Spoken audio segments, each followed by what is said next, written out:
Irmãos, eu queria falar nessa noite sobre Paulo em Atenas. Eu não vou falar tudo hoje, eu vou falar um pouco mais na semana que vem. Hoje é mais uma introdução. Atos 17, 16 ao 34. Atos 17, 16 ao 34. Um título que eu sugeri aqui para os irmãos, para nós: Paulo em Atenas. Paulo estava em Atenas. E eu, onde estou? Né? Onde estou? Vamos ler juntos? Enquanto esperava, se os irmãos ficarem focados em mim, vão ver que eu leio no celular. É porque a letra é maior, tá? Mas está igualzinho aqui na Bíblia. Muito bem. Enquanto esperava por eles em Atenas, Paulo ficou profundamente indignado ao ver que a cidade estava cheia de ídolos. Por isso discutia na sinagoga com judeus e com gregos tementes a Deus, bem como na praça principal, todos os dias, com aqueles que por ali se encontravam. Alguns filósofos epicureus e estoicos começaram a discutir com ele.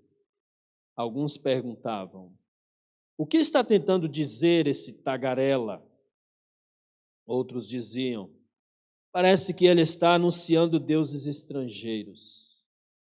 Pois Paulo estava pregando as boas novas a respeito de Jesus e da ressurreição. Então o levaram a uma reunião no Areópago, onde lhe perguntaram: podemos saber que novo ensino é esse que você está anunciando? Você está nos apresentando algumas ideias estranhas e queremos saber o que elas significam. Todos os atenienses e estrangeiros que ali viviam não cuidavam de outra coisa senão falar ou ouvir as últimas novidades. Então Paulo levantou-se na reunião do Areópago e disse: atenienses, vejo que em todos os aspectos vocês são muito religiosos, pois andando pela cidade, observei cuidadosamente seus objetos de culto e encontrei até um altar com esta inscrição: ao Deus desconhecido.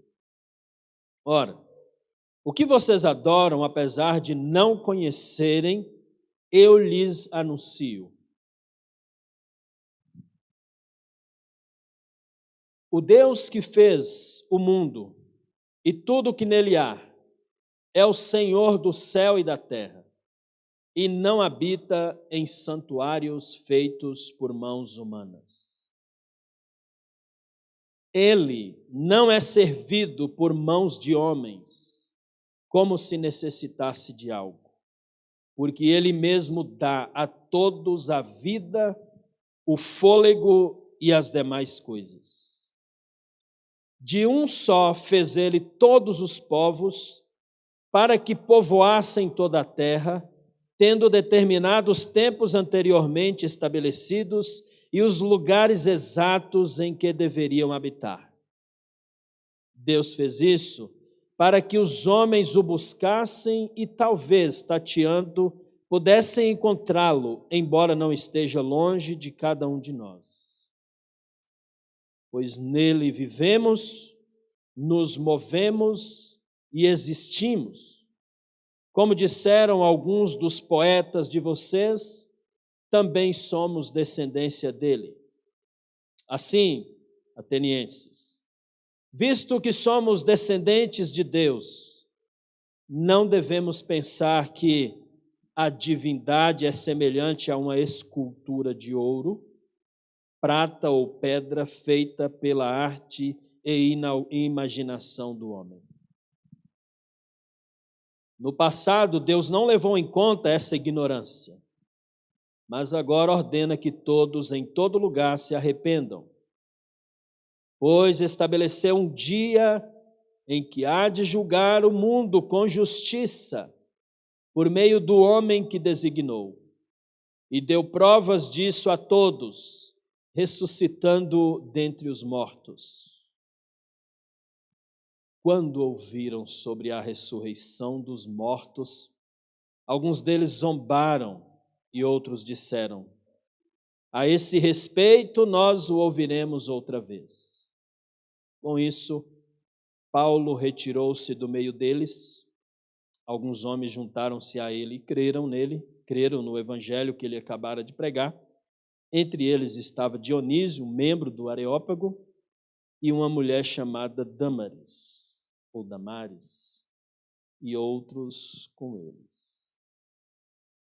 Tem bastante informação nesse texto, e para que não ficasse muito extenso a nossa mensagem, eu vou dividir em duas, pelo menos. Meus irmãos, nós estamos diante de um texto maravilhoso. Nós estamos diante de um texto que parece que a gente estava lendo algo bem do nosso dia a dia. A cidade aqui é Atenas, mas poderia ser Chapecó, São Paulo ou qualquer outra cidade. No caso de Atenas, centro cultural, acadêmico da época, um dos maiores centros da Grécia, cidade universitária, construções famosas, pensadores, professores, PhD em filosofia, sabiam tudo sobre Platão, Aristóteles, Confúcio e por aí vai. E no meio disso tudo, Paulo, na viagem missionária, chega a Atenas. E tudo isso, esse contexto cultural, essa junção de muitas pessoas, vindo de vários lugares, estudantes de todas as partes, iam para aquela cidade universitária. E tudo isso possibilitou o crescimento do paganismo, da idolatria, das filosofias, inclusive aqui fala sobre o epicurismo, o estoicismo, possibilitou o gosto pelas novidades. Todo dia um Deus novo, uma filosofia nova. Então Atenas virou um local onde eles apreciavam coisas novas, ideias novas, novidades. Muito interessante. As novidades faziam parte da preocupação deles. Quando Paulo chegou, eles olharam para Paulo e falaram: que novidade é essa que vocês estão falando? Eu quero saber, queremos saber. E aí, o que Paulo estava falando esbarrava no que criam os epicureus e os estoicos. Os gregos eram fanáticos, religiões, a idolatria era algo impressionante no meio deles. Nas palavras de Conybeare e Howson, em seu livro A Vida e as Epístolas de São Paulo, ele diz: a religião grega não passava de uma deificação dos atributos humanos e dos poderes da natureza. A gente vai ver isso um pouco mais explicado na semana que vem, quando nós falarmos sobre o estoicismo. Algo que parece que saiu de moda, mas não saiu. Converse com seus filhos, perguntem para eles o que eles estão ouvindo e lendo. O contexto dos gregos, meus irmãos, eram cheios de mitos, deuses, deusas, filosofias, ideologias, cheio de divindades.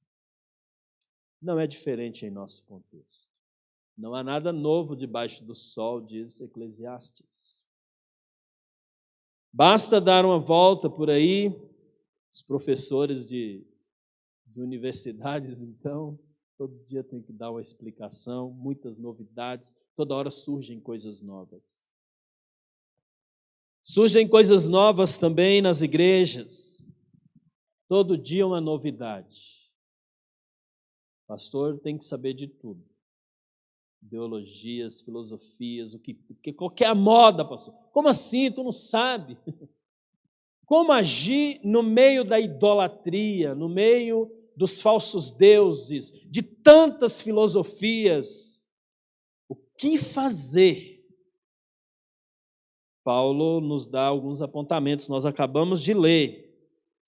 Primeira coisa, a idolatria deve causar a todos nós indignação, pesar, revolta, porque ela agride a honra e a glória de Deus. Deus não divide a sua glória. Toda a humanidade não pode ter outros deuses, somente um Deus. Por isso que quando Paulo chega em Atenas, no versículo 16, nós lemos, enquanto ele esperava Silas e Timóteo, que estava a caminho, ele ficou profundamente indignado ao ver que a cidade estava cheia de ídolos, diz o texto, versículo 16. É muito comum as pessoas viajarem para a Europa e acham legal aquelas construções. A gente chega lá, eu vejo pela TV, nunca fui. Tem o Ricardo aí que já foi, alguns irmãos já foram, né?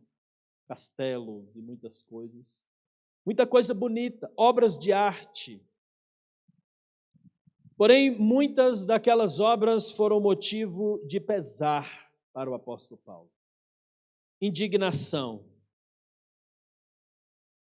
A idolatria, diz a Bíblia em 1 Coríntios 10, 14 ao 23. A idolatria, ela é demoníaca. A Bíblia diz. Por favor, Débora, abre lá. Eu vou ler junto com vocês ali. Por isso, meus amados irmãos, fujam da idolatria. Estou falando a pessoas sensatas. Julguem vocês mesmos o que estou dizendo. Não é verdade que o cálice da bênção que abençoamos é a participação no sangue de Cristo e que o pão que partimos é a participação no corpo de Cristo? Como há somente um pão, nós que somos muitos, somos um só corpo, pois todos participamos de um único pão. Considerem o povo de Israel. Os que comem dos sacrifícios não participam do altar? Portanto, o que estou querendo dizer? Será que o sacrifício oferecido a um ídolo é alguma coisa? Ou o ídolo é alguma coisa? Não. Quero dizer que o que os pagãos sacrificam é oferecido aos demônios e não a Deus. E não quero que vocês tenham comunhão com os demônios. Vocês não podem beber do cálice do Senhor e do cálice dos demônios. Ou seja, ou você tem um Deus, deuses não fecha a conta. Versículo 22. Porventura provocaremos o ciúme do Senhor? Somos mais fortes do que Ele? Tudo é permitido, mas nem tudo convém.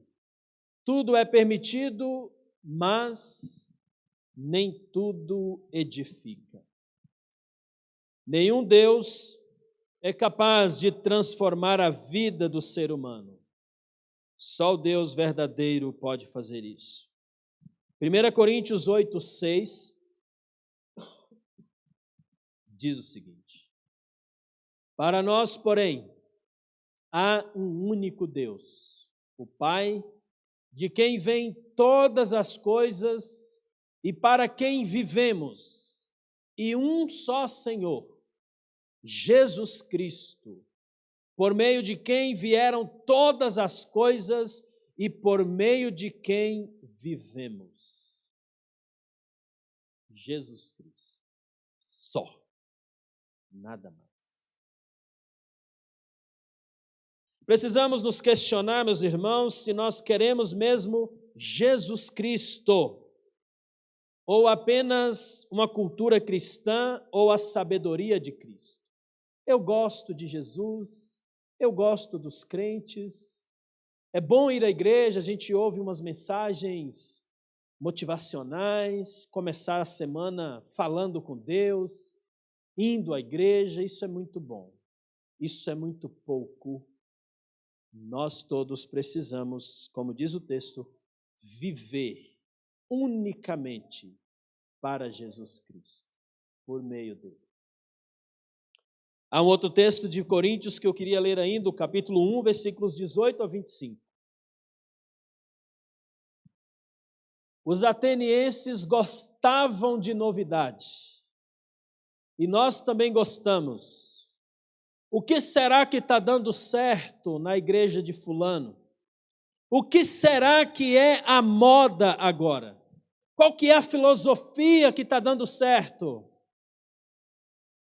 Qual é a novidade? Não há nada novo, na verdade, que transforma a humanidade. Não é novo a mensagem da cruz. A mensagem da cruz é loucura para os que estão perecendo, mas para nós que estamos sendo salvos, é o poder de Deus.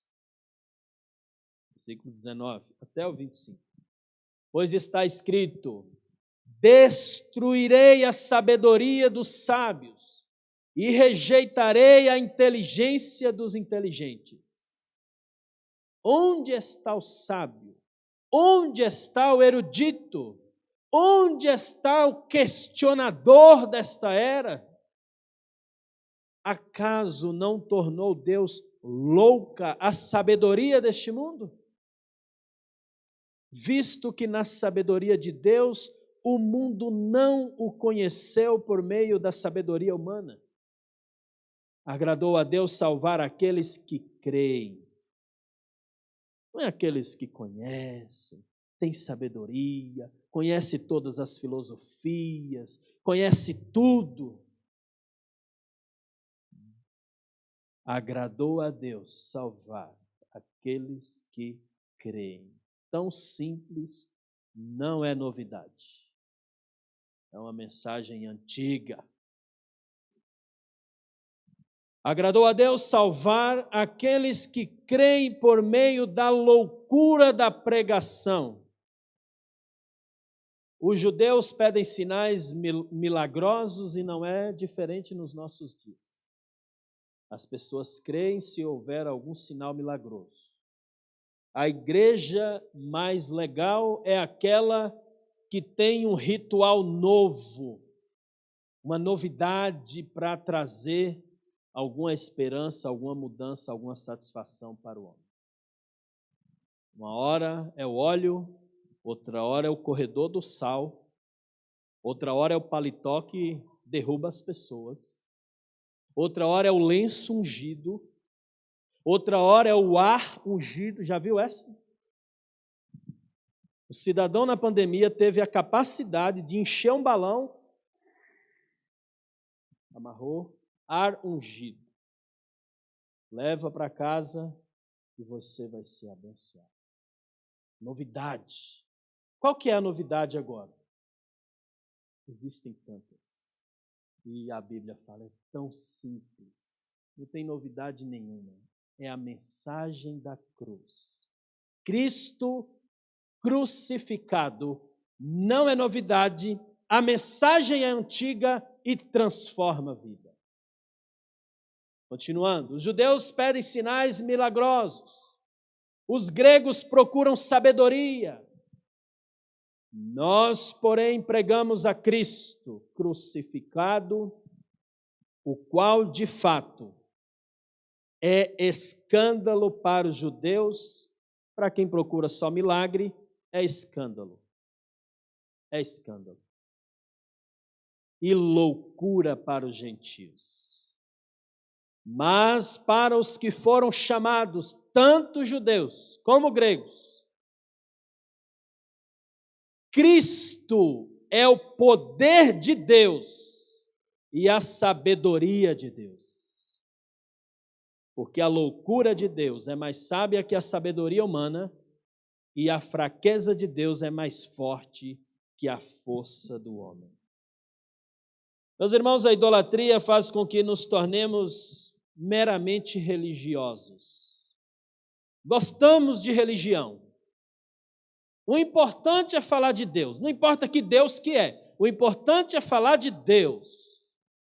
Quem está falando é uma pessoa sábia, é uma pessoa que conhece filosofias, conhece muitas coisas motivacionais, elevam o público. Então é por aí.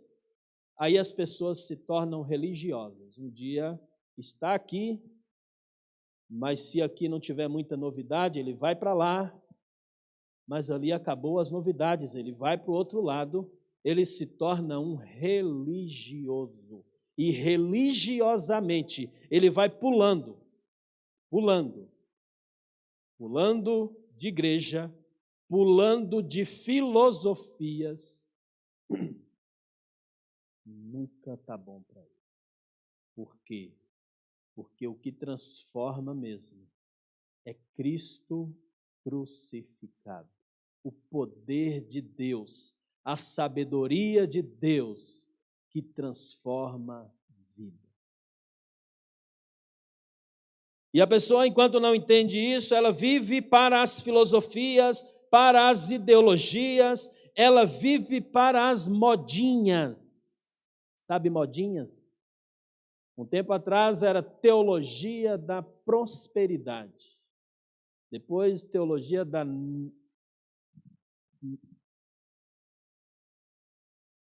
teologia do coaching, agora está na moda.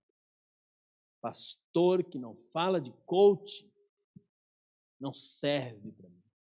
Pastor não precisa pregar a mensagem da cruz. Ele tem que ler bons livros sobre filosofia, sobre como elevar a pessoa. Você precisa saber essas coisas, não precisa saber de Bíblia. Meus irmãos, não há nada de errado em nós procurarmos novidades. Nós precisamos estar sempre atualizando, lendo, experimentando coisas novas, estratégias, boas ações para mudança em nosso meio. Mas a mensagem, o que transforma a essência do Evangelho, não vai mudar. Se você quer ver alguém sendo transformado, pregue a palavra para ele. Pega aqui o texto de Paulo. Eu não sei, viu? Eu não sei falar de Jesus, não, mas eu queria ler um texto para você. Leia Atos 17, 16. Leia, só. O poder da palavra de Deus é como espada de dois gumes que penetra e transforma. Não precisa saber pregar as 4 leis espirituais. Como é que fala, pastor, de Jesus para as pessoas? Não precisa nada disso. Leia a palavra. Cristo crucificado é o poder de Deus, é a sabedoria de Deus para a transformação das vidas. Há um perigo de vivermos apenas para o novo. Nós nos tornamos insaciáveis e insatisfeitos com o que já existe. Como os atenienses. Eles tinham centenas de deuses, centenas de filosofias. Eles queriam mais. Aliás, eles tinham um Deus desconhecido. Como assim? Dite, a religiosidade, a idolatria leva a pessoa para um campo de agir com insensatez. A pessoa se torna uma pessoa sem noção. Meus irmãos, a mensagem viva e eficaz que transforma a vida do ser humano não é nova. A mensagem é antiga, é Cristo crucificado.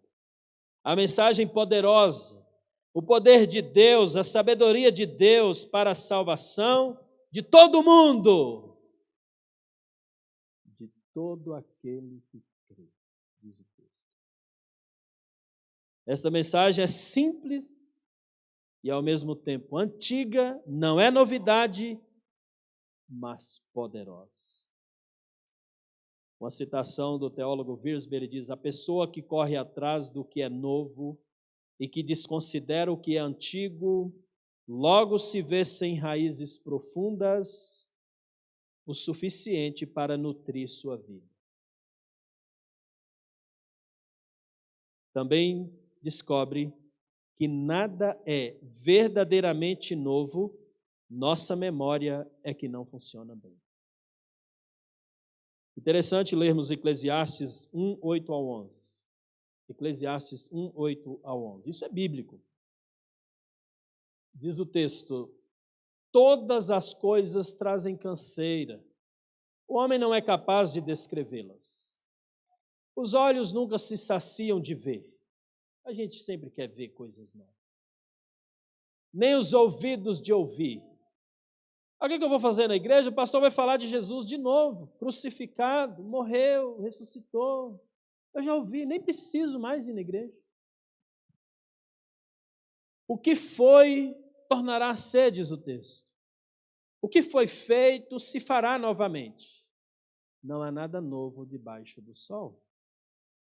Haverá algo de que se possa dizer: veja, isto é novo. Não. Já existiu há muito tempo, bem antes de nossa época. Ninguém se lembra dos que viveram na antiguidade. E aqueles que ainda virão, tão poucos serão lembrados pelos que vieram depois deles, diz Eclesiastes. O maior sábio de todos os tempos escreveu isso. Portanto, meus irmãos, tem dias que a gente se depara com tantos dilemas, tanta religiosidade, tanta idolatria, o gnosticismo, o ateísmo e, no caso aqui, o epicurismo, o estoicismo. O que fazer diante de tanta coisa? Pregue Cristo crucificado. Foi o que o apóstolo Paulo fez. O que fazer? Está disposto a conversar com qualquer pessoa em qualquer lugar. Eu não estou querendo me parecer para os irmãos uma pessoa intolerante a irmãos que pensam de outras formas. O que eu estou querendo dizer é que no campo da idolatria, todos nós precisamos deixar a porta sempre aberta para ajudar aqueles que estão sendo idólatras. Disposição para conversar. Veja o versículo 17. Quando o apóstolo Paulo chega lá, ele vê aquela idolatria toda, ele fica indignado e por causa disso, ele chama os judeus e os gregos tementes a Deus e vão para a sinagoga e eles começam a discutir sobre esse assunto. Diz o versículo 17. Mas ele discutia também na praça principal todos os dias com aqueles que por ali se encontravam. Conversavam. Que negócio é esse aí que vocês adoram mesmo? E essa forma aí que você está servindo a Deus, queria ouvir mais sobre isso. É muito difícil a gente fazer assim, né? A gente já chega já chutando balde. Isso aí que você está fazendo é errado, é idolatria, demônio, não sei o quê. Calma, calma. Ouça, fale, ouça, sem intolerância. Paulo discutia, o termo ali argumentava, ele dissertava sobre o assunto com os judeus, com os gregos tementes a Deus na sinagoga. Mas ele fazia a mesma coisa também na praça, todos os dias e com todos aqueles que ali se passavam. Passava por ali e ouvindo o que Paulo tinha a dizer. E ouvindo. Lá dentro ele estava indignado com a idolatria. Mas ele ia argumentando, falando, orando, e dissertando sobre o assunto com todos aqueles que passavam por lá. Meus irmãos, todos os dias nós vamos estar expostos a situações semelhantes. Nada mudou, não há nada novo debaixo do sol, diz Eclesiastes. Em todas as épocas houve tudo que a gente vê hoje. Me desculpem os pré-milenistas, mas não é porque as coisas estão caminhando cada vez para pior que nós vimos o que vimos hoje. Já foi muito pior no passado. Pode ser muito pior no futuro. Está sendo muito pior para alguns irmãos em algumas regiões. Graças a Deus, nós estamos num país um pouco mais livres. Mas não há nada novo debaixo do sol, como diz Eclesiastes. Todos os dias nós vamos nos deparar com situações e que vamos perceber nitidamente a idolatria. O que fazer? Paulo ficou incomodado. Deve nos incomodar. Nós devemos nos indignar. Ele ficou perturbado ao ver tantos ídolos por toda a cidade. A pergunta, meus irmãos, é nós. Como nós nos comportamos, como nós nos sentimos quando nós percebemos a idolatria na nossa vida, pela cidade? Cuidado para não entrar no estágio de conformidade. Está tudo bem, legal, o importante é a espiritualidade de cada um. Não. Precisamos nos incomodar com isso e dissertar, e discutir, e conversar. Discutir no nosso português parece que é brigar, né? Não é brigar, é debater, é falar. Cara, eu queria ouvir mais sobre isso aí que você crê, que você... Enfim. Paulo ficou perturbado. E nós também devemos ficar, nos incomodar. Não é ficarmos intolerantes, não é isso. Mas nos incomodar. E aí começar a orar. A Bíblia diz, traduzindo ira por incômodo, se incomode, mas não peque. A ira, o incômodo é para a gente olhar e dizer assim, não está certo, mas a maneira como você aborda, e a maneira como você fala, a maneira como você dialoga com o outro, se for intolerante, você está pecando. Ireis, se incomode, se perturbe com aquilo que é idolatria, mas não peque. É muito fácil olhar para as pessoas que não vêm na nossa igreja, que não faz parte da nossa igreja, e dizer que eles são idólatras. Para os atenienses eram aquelas obras de arte. Para você é o quê? É o conforto da sua casa? Isso é um ídolo. O carro é um ídolo. Seu corpo, o conhecimento que você está adquirindo a cada dia é um ídolo. Pode ser um ídolo. Pode se tornar um ídolo. Pode se tornar um Deus para você. Vai viver para isso. Vai abandonar a honra, a glória, o culto ao verdadeiro Deus, ao único Deus, e colocar várias coisas na sua vida.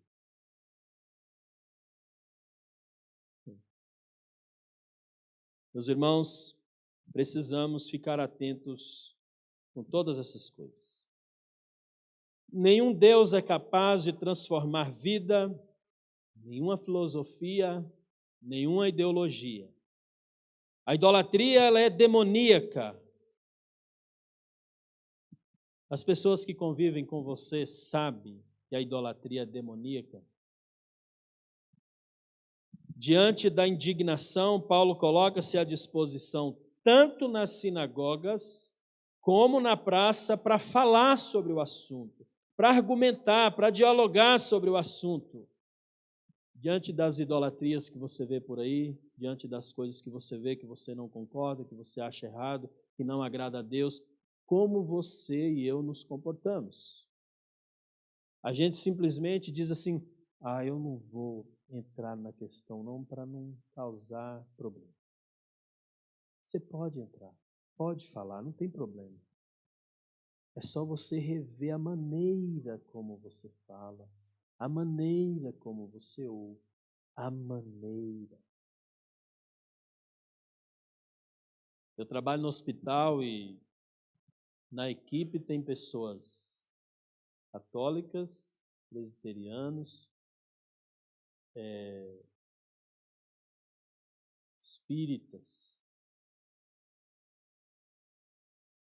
A gente sempre está conversando. Tem os encontros de capacitação e aí, volta e meia, surge algum assunto para a gente argumentar, para a gente falar, para a gente, né? E a Bíblia vai limpando, a Bíblia vai fazendo a obra, o Espírito Santo vai fazendo a obra. Eu não preciso ser intolerante com aquele que adora diferente de mim, pensa diferente de mim. Diante da indignação, Paulo coloca-se à disposição. Nós também devemos nos colocar, meus irmãos, à disposição para o debate. O debate.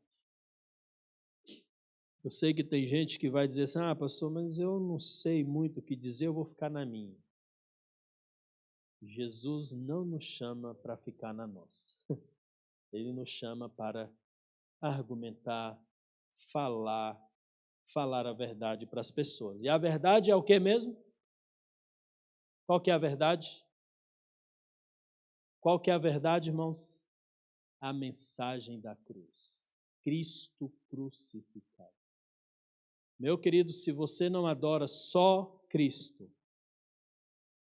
se você não confia só em Cristo para a salvação, a Bíblia diz que é só por meio dele. Meus irmãos, para argumentar é preciso conhecer a verdade. A pergunta é, você tem aprimorado, crescido na fé ao ponto de responder a cada um sobre a razão da sua esperança? O apóstolo Pedro deixa uma exortação para todos nós. 1 Pedro 3,15. Vamos ler juntos?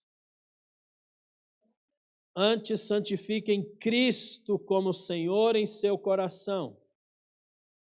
Estejam sempre preparados para responder a qualquer pessoa que pedir a razão da esperança que há em vocês. Você está preparado? Claro que estou, pastor. A partir de hoje eu vou ler esse texto aí que o senhor me leu hoje no culto. Paulo dá uma evangelizada legal aqui na galera. Meus irmãos, não há nada novo debaixo do sol. Tanto na época do apóstolo Paulo, como em nossa época, há idólatras, há filosofias, há ideologias, há falsos deuses por toda parte, há modinhas toda hora, há novidades o tempo todo. O que temos que fazer? Santificar Cristo como Senhor em nosso coração. Isso é muito importante para não nos tornarmos idólatras, como muitos fazem. Segundo, estar preparado para responder a qualquer um sobre aquilo que você crê. Mas sua igreja não faz assim.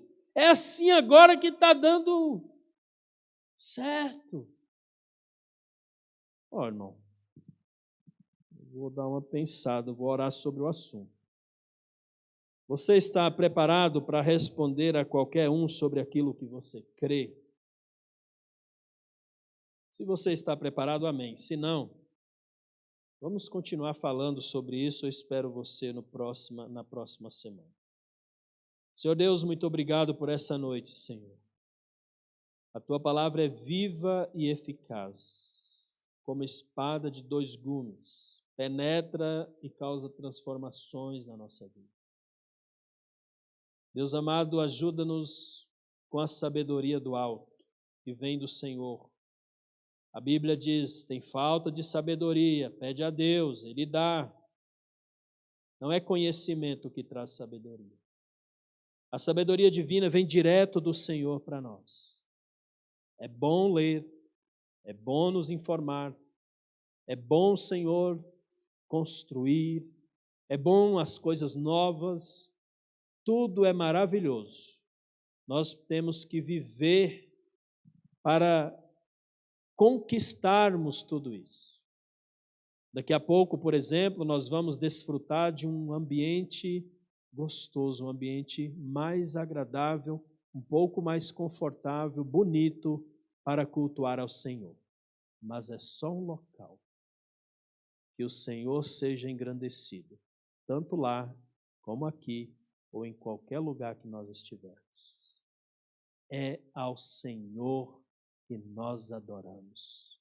É o Senhor que nós cultuamos. É ao Senhor. Nós queremos viver para Ti somente.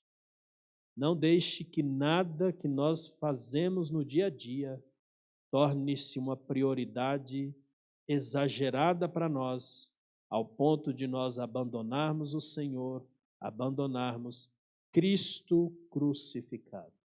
Porque Ele é o poder de Deus, é a sabedoria de Deus para a transformação de todo aquele que crê. Ó Deus, muito obrigado por tudo, por essa noite. Em nome de Jesus. Amém.